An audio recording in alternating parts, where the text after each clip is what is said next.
Welcome to Take Two. Andre Sr. here, along with Gassi McAllion and James Torres.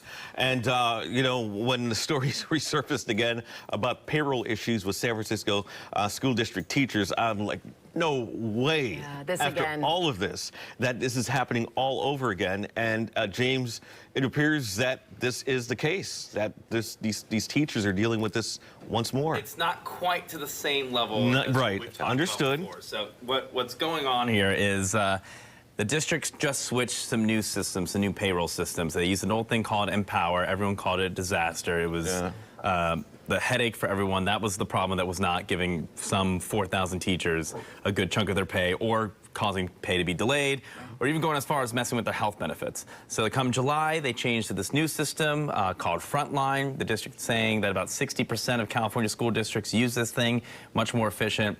Probably going to have some hiccups as they try to, you know, put it out there, but it's going to be a lot better. Well, so far, you have some of these para-educators who typically don't get paid over the summer. They do work during the school year, and then they have the summers off. They don't get paid over the summer either. But they bank some of these vacation days, these comp days, if you will, during the school year and sprinkle them throughout the summer, get it approved by their supervisors ahead of time, and then that is meant to give them a little extra income over the summer that they normally wouldn't get. Gotcha. Those aren't getting paid out right now. That's according to the school union, the union representatives who represent these teachers, these educators, these para-educators.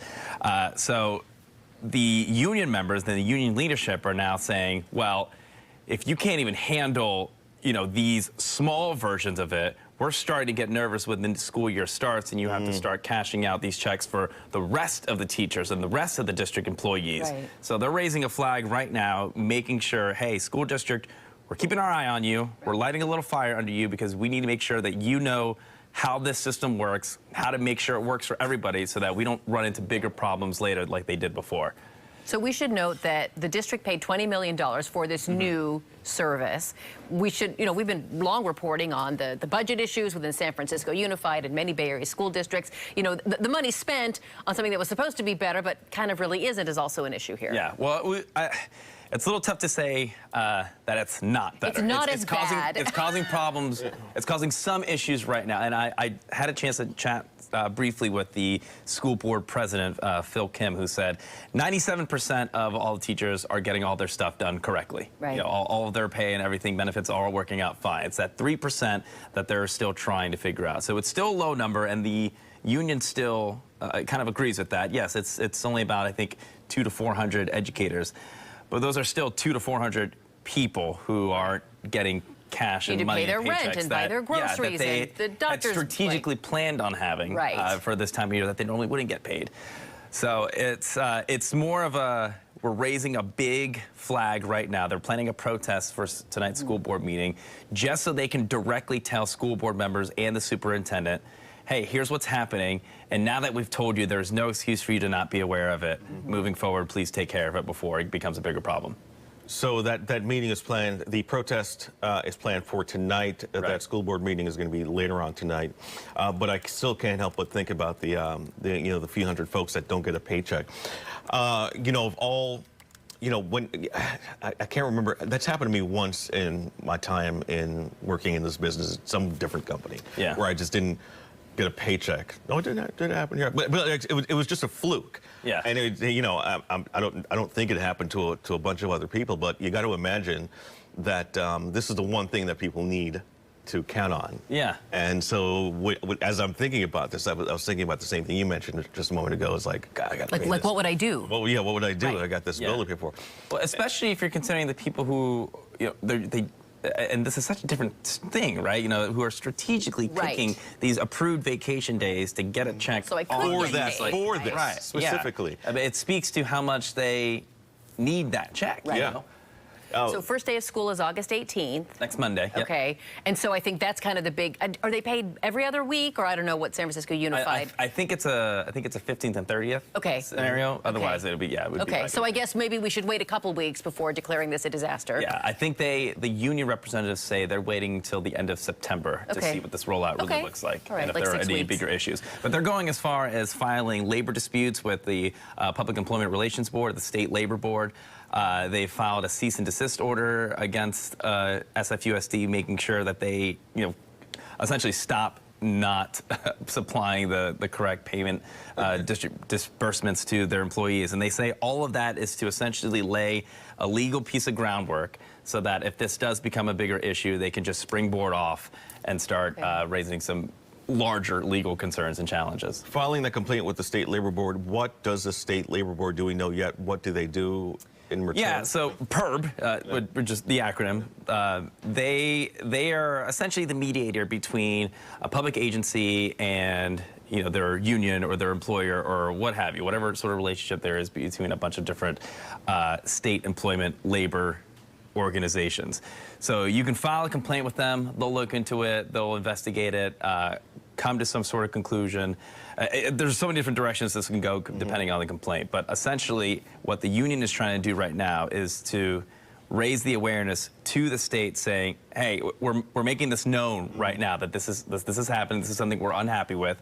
So later down the line, when we need to look back on it, we can say we filed like 10 different complaints and this still isn't. We're ready to go. This is a record, that this is the paperwork that they need. Yes, yeah, paper trail, if you will. So we should add that the officials at San Francisco Unified said that based on lessons learned from previous experiences, they are ready to help those who are finding that they're not getting the pay that they thought they were, et cetera. So apparently the district says it's ready to cut paychecks immediately for anyone underpaid by $50 or more, while also providing real-time updates on any known issues and resolutions. $50 can be the difference between I can take my kid to the doctor or I can't. I mean, we have to underscore what you said about this is someone who has strategically gone through and said, let me get 2 days pay this week, 1 day, da-da-da. And so it's, I know there are some people who are fortunate enough to be like, oh, is today payday? Were we supposed to get paid? But we're likely not talking about people who, I mean, this is it can be very difficult. I'm wondering if this does, roll on and worsen, what happens if, like, I can't pay my rent or, I mean, is the district just going to cut immediate checks to people? You have to wonder. Yeah, so the district they're saying they're doing their part, and part of that is they know how sensitive the topic is of this new payroll system. So since rolling it out in the beginning of July, they've been providing updates on their website about what this rollout looks like, what these teachers need to do to register for it, what, how to handle issues and so forth. Pretty much every day, almost every day, there's some new update about it. The most recent update coming, I believe, just yesterday. Okay. If not just yesterday, it would have been Friday. And that's where they said, okay, we acknowledge that some people are having some issues about their pay. Here's what you could potentially do about it. We're still kind of solving some of the, little hiccups when you start a brand new system. So their way of trying to be transparent is that there's an update coming every day that you can monitor, the public can monitor, and all teachers can monitor. And then they'll talk more about that coming up in their board meeting tonight. Okay. All right. We'll see what happens. Thank you, James. James, thank you so much. Appreciate it. All right. Now, you're watching Take Two. We're going to have more on school coverage. Devin Truby's over at Fremont Elementary School with a special connection to covering the first day of school back there. And we'll have more from her coming up just after this.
Welcome back to Take Two. Andre Senior Gossip McAlien. And we also have Sharon Song, who works in our digital department. She reports for KTV.com. We're going to talk with her about a story she reported on yesterday. But first, we wanted to get to Devin Truby, and we asked Sharon to join us because, you know, she knows about back to school along with Garcia.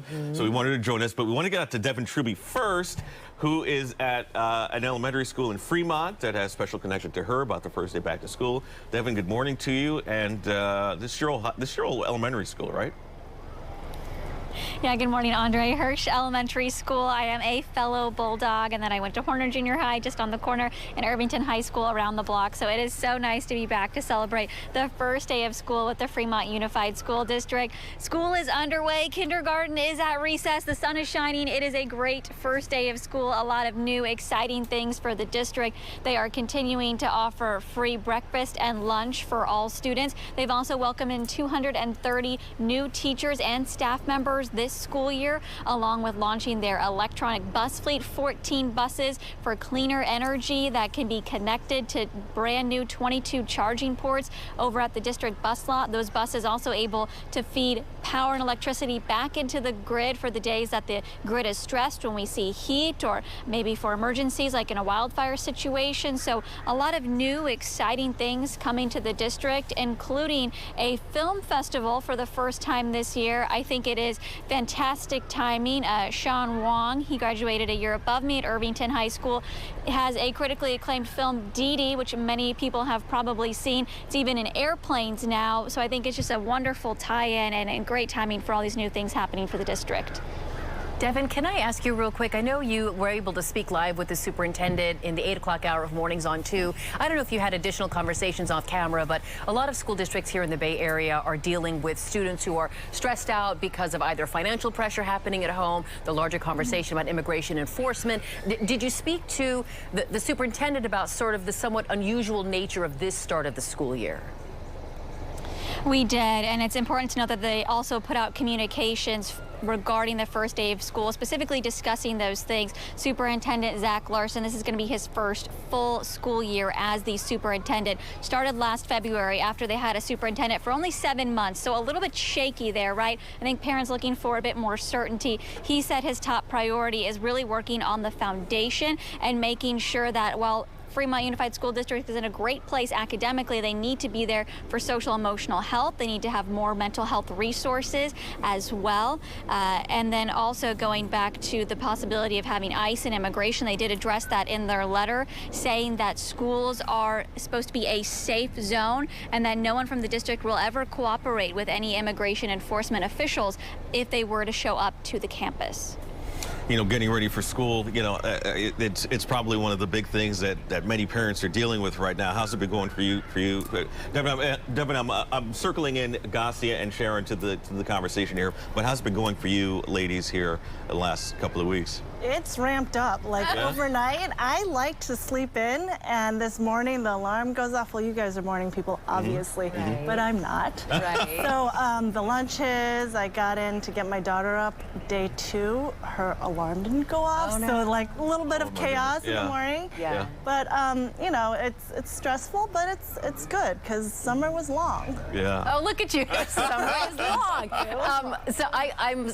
So we have children about the same age. My sons are sophomore, junior in high school, and I'll tell you, it's like I don't think they know that summer is over, because yesterday we did the whole, like, you know, mommy and daddy have expectations for you, and you can't be tardy, and we don't want, you know, C's on the report card, that sort of thing, and they were just treating it so nonchalantly. And I went back to my upbringing, and I think probably like you, and I'm guessing you as well, we did not dare bring home a C on the report card. We would not be tardy to class, and so it was just, you know, it was really, I mean, I don't think Devin was ever tardy or ever brought home a C on her report card, but just that sudden change, right, from like summer living to like alarm goes off, you have to, you know, get out the door in the morning. It's a ride, isn't it? It's structure back, which is good. We saw I a think few we all late need a little arrivals, I structure. will say. And I will say for you, since we have kids around the same age, high school junior year, like it's getting. This is the year it's where it real. counts. It's real, right? So Right. you add that extra stress.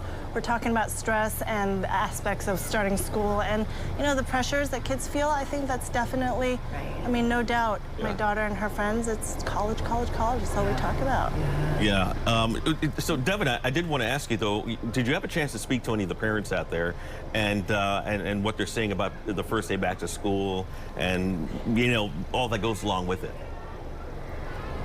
A lot of the parents we spoke to said they're really happy with where the district is. Garcia touching on how important high school is.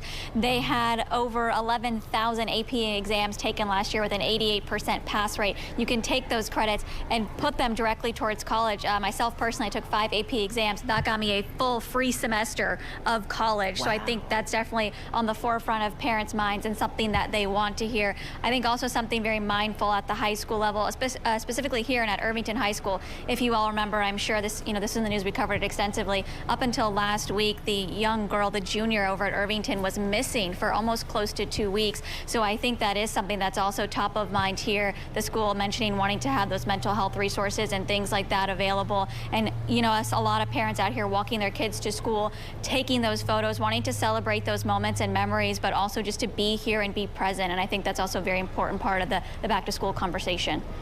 Sound familiar, ladies? So familiar, so familiar. Yeah. I don't have those days, but I remember those days from when I was returning to school. And Did your parents make you take a picture at the front door before you left? no, my parents didn't. No. Oh, it was a different time. I don't think my parents did that either. Did you make your daughter? I did, of Okay, course, good, and so did I for my son. Oddly enough, I remember the first day my mom took me to kindergarten. You do? Yeah, and I was 4 years old. Yeah, I remember her leaving, and I'm like, "Why are you leaving me here?" Oh, don't make us cry. She had to walk away. I was like, what am I supposed to do here Yeah. now? Is she I looked at coming the kids, back? and, is she coming Yeah. back? I remember. Yep. I don't know why that memory sticks in my head for some reason. That was the first day of your scholastic career for the next 16 years or Yeah, whatever, right? it was really bizarre. I could, my mom would drop me off, and then my dad would pick me up later. But at the time, I had no idea what was going on. And I'm sure your mom remembers too. That's Yeah. the day that don't you? I remember the first dress she was day wearing and everything. Oh, you should tell her. You should tell her. No, I told her. Oh, We've that's had sweet. discussion. Yeah, she's like, why do you remember that? I'm like, I have no idea why that day sticks in my head. Good. You know what they say, trauma sticks with you. No, it's a lovely memory. I'm glad you shared. All right. Devin, thank you for joining us. We appreciate it. We appreciate your time. We're going to take a quick break here on Take Two. We're going to come back after this, and we're going to be talking about a story that Sharon reported on KTVU.com, and that's why we invited her on to go over that story and talk about some other things as well. We'll be right back after this.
welcome back to Take Two. We talk about health. Yes. Healthiest cities, Yes. East Bay. Yes. Sharon Song wrote a story. This East Bay city is ranked the healthiest in America and one of the best places to live. I love this city. Yes. So, tell us about this story, Sharon. We'll let you reveal. It's done quite well on the web, and I think which part of it is, I think for me, I was like, Berkeley? Like you're thinking, I saw the headline, and you're thinking California. What do you think? LA, somewhere down south. Right. So Berkeley, I think that's probably why it kind of caught people's attention. Okay. Berkeley also received really high rankings in other areas. So it was done on this niche.com. You may know it. They do a lot of school information. They rank a lot of schools. Yep. So what they also include is like lifestyle and places people want to live for families, right? So if you're thinking of schools, you're thinking of diversity, you're thinking of places you want to raise your kids. So it ranked high in diversity, you know, great place for families, and now a healthy city, the healthiest in America. What were the criteria? What did they look at to list it as the healthiest East Bay city? That's a great question. Is this in America? In America, yeah. okay. And the number 10th best place you want to live in general, according to Niche. So Wow. it's a study. And the other interesting thing is the study was conducted or released a few months. It's a few months old, but it's kind of circulated on social media, Yeah. so we kind of picked that up. And really, some of the top things that they looked at was like obesity rates, alcohol, smoking, Walkability. That was one of them, but more access to like fitness centers and access to doctors, mental health resources. So kind of a big picture overview. And Berkeley ranked really high. It was the third year, actually, I just found out this morning, I got an email back from Niche, and they said, this is the third time Berkeley's got the healthiest city in America ranking. So Does the UC factor into all this? I'm sure it does. Yeah, I wondered that. I suspect it didn't address that in the study. It was a very general. Hurt. No, that way. right. And the education, you know, the education level of its residents, right? That Very does, highly educated. Yeah. And it, you know, what you eat is important when you are doing your research on what's healthy and what's not. Right, so right. I thought that was pretty interesting. The other interesting thing is, so Berkeley #1, places to live, healthiest places, San Francisco 7, Santa Clara 12th, and Oakland 20th. So top Oakland, 20 Bay Area, Healthiest. healthiest, Okay. right? Healthiest places to live. They have kind of an interesting way of, they have two different categories, cities and places, and that has to do with the size of your metro area. Like the population type of thing? Okay, the breakup So this of is that. healthiest places, and the email I received from Niche was also the fact that this speaks highly about the Bay Area and how we value health and value healthy lifestyles. If I may, though, I will say when I first moved here, that was evident to me here in the Bay Area. People, I thought, you know, when I was moving to this area, it was going to be like just crazy party city like New York. Right, no. I find that places close and people get up early so they can go out hiking and doing outdoor activities. It really was evident to me, especially coming from Florida where, you know, it's just a madhouse down there. You know, coming here and people were just like more outdoorsy. The weather doesn't hurt either. I mean, you know, back in Florida, it's so hot, you want to be indoors sometimes.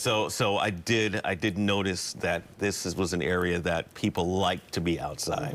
They craved being outside. They craved those outdoor activities. Look at our backyard, though. I mean, you walk outside and it's all right there. You don't even need to go to the gym. All different weather. Yeah, you know, that's the other thing. You can go up to the mountains and hike. You can hike anywhere. I mean, I'll bring my dog here to you know, right where the station is along the estuary and walk here. But I also go up to the Oakland Hills also and hike up there as well. And all of it is really close. All of it. Everything is close. Accessibility. Yeah, accessibility is a key thing here. So, you know, for those of you who have called this area home for all of your life, I can tell you for sure, when comparing it to other places where I've lived around the country, this place is definitely, people love getting outside here. Well, I think because you grew up here too, and I think, speaking only for myself, I had to move away to realize how special, because back when I was a bratty 16-year-old growing up in Livermore, this town stinks, I'm going to move out, blah, blah, blah. And the minute I left, I was like, wait a minute, that place was special, and as I got older, I will do anything to move back. What happens is she's living in these other cities, and just like, oh. I've lived in Texas, I've lived in Alabama, like, nothing against those states, but they're completely different. So you appreciate it, and sometimes you have to leave to appreciate what you have. That you certainly do. And when some of the places you've lived, I won't mention specifically any cities. I'm like, of course, here is better than that city. This place is magical. Yeah, it is. It's really Berkeley's good. getting the props it deserves. Berkeley's a cool city. I mean, tell me if you guys thought it was strange when you hit you hit the story because, the headline was a little vague. I was like, ooh, which East Bay City? Yeah. Were you like, I was like mad curious. I was like East. I was like East Bay City. Which one is it? I didn't think it was gonna be Berkeley. I was thinking like San Ramon, or I was thinking like a quiet suburb, a totally different feel than Berkeley. Yeah. So I'm glad, Berkeley gets a lot of national press for being a little, Lafayette's the healthiest city, or Orinda's the healthiest city. I'm proud of Berkeley. So, good for Berkeley. Good for Berkeley. Nice, and the story's doing well at KTVU.com. So thanks. That's why I wanted to get you on. You get all these stories that really. I mean, I like reading. So people respond to for exactly. sure. So we appreciate it. Thank Sharon you. Song, thank you so much. Thanks for having me. McGilly, Andre Sr., thank you so much for watching us here on Take Two. We'll be back again tomorrow, digging deeper into some of the big stories of the day, and then we'll see you again for our next newscast coming away at noon. But there's plenty here on KTV.com and the Fox Local app as well throughout the day. We'll see you later. See ya.